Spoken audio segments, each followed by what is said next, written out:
राजीव राय और बबली ने जनसुराज पार्टी का दामन छोड़ बसपा पार्टी का दामन थामा।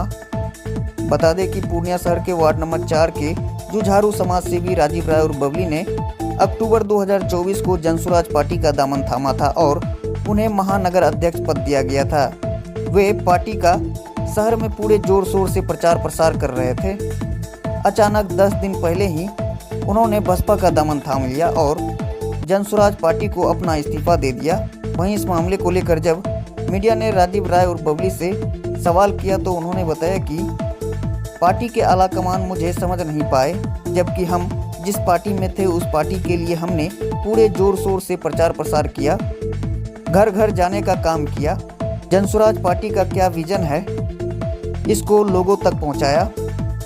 लेकिन अगर पार्टी के आला कमान यह समझ पाते तो आज पूर्णिया का माहौल कुछ और होता।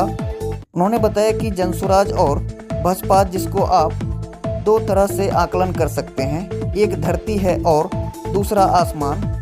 लेकिन आसमान में उड़ने वाले को शायद पता नहीं कि धरती पर उतरना पड़ता है। तो जो धरती पर है हमने उसका दामन थामा और किसी पार्टी को छोड़ना या छोड़ने वाले का दोस्त का आकलन यदि करते हैं, जब दो धारा अलग अलग चलते हैं तो कभी उसका मिलन होना नामुमकिन होता है। तो वही बात मेरे साथ हुआ। विचारधारा की लड़ाई में शायद कोई ना कोई तो पीछे छूट गया, जिसके कारण अलगाव हुआ और बसपा में जाने का मकसद सभी लोगों को एक साथ एक मंच पर लाने का है।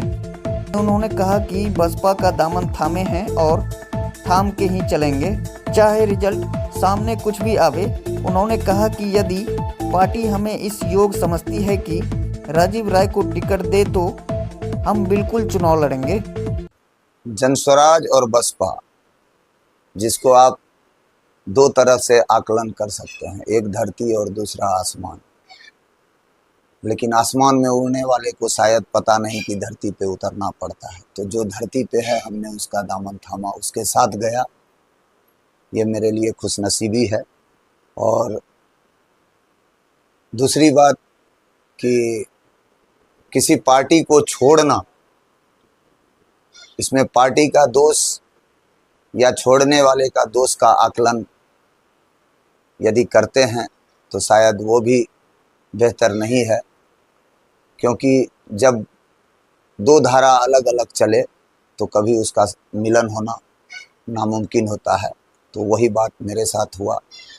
विचारधारा की लड़ाई में शायद कोई ना कोई तो पीछे छूट गया।